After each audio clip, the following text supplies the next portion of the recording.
Today I'm giving a clinic over at a video store. We're talking about fishing using a flasher fly combination and trolling. What trolling is, of course, is that's when the boat moves, making your gear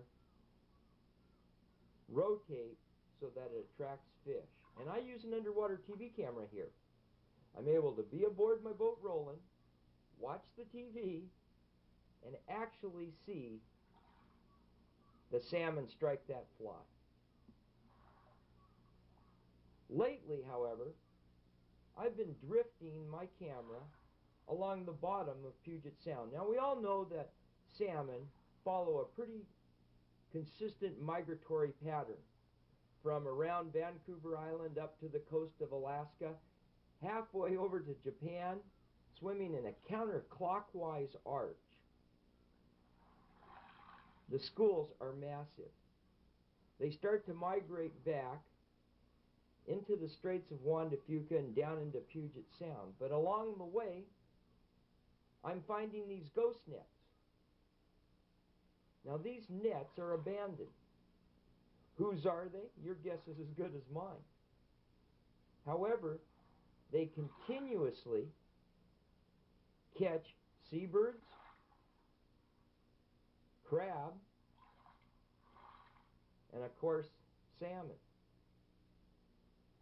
Not to mention the hazard it is. Just imagine a diver got caught in one of these. These nets need to be looked at in a way that the salmon migrate. For instance, if you were to look at Puget Sound as a whole body of water, these ghost nets that are abandoned, that are on the shoreline mostly, underwater, and they're like a landmine, but in the water for salmon. Of course, we all know what a landmine is. It blows up unexpectedly when you stand on it. A ghost net, it's the same way. As the salmon swims, it comes into this net.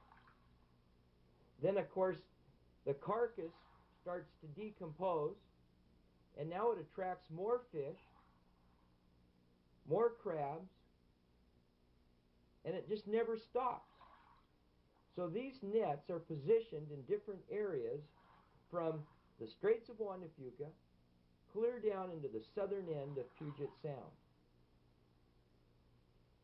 And I find it devastating that these nets have been untouched, and for the last decade or so are still killing fish and marine life, seabirds.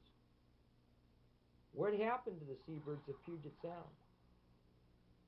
We used to go out on Puget Sound and salmon fish,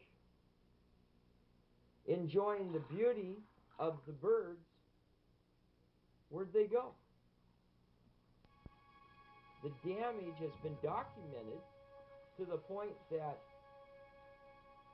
people now that use nets are looking at ways of keeping birds out of them.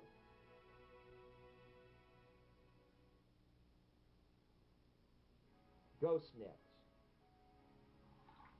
We got to stop this travesty.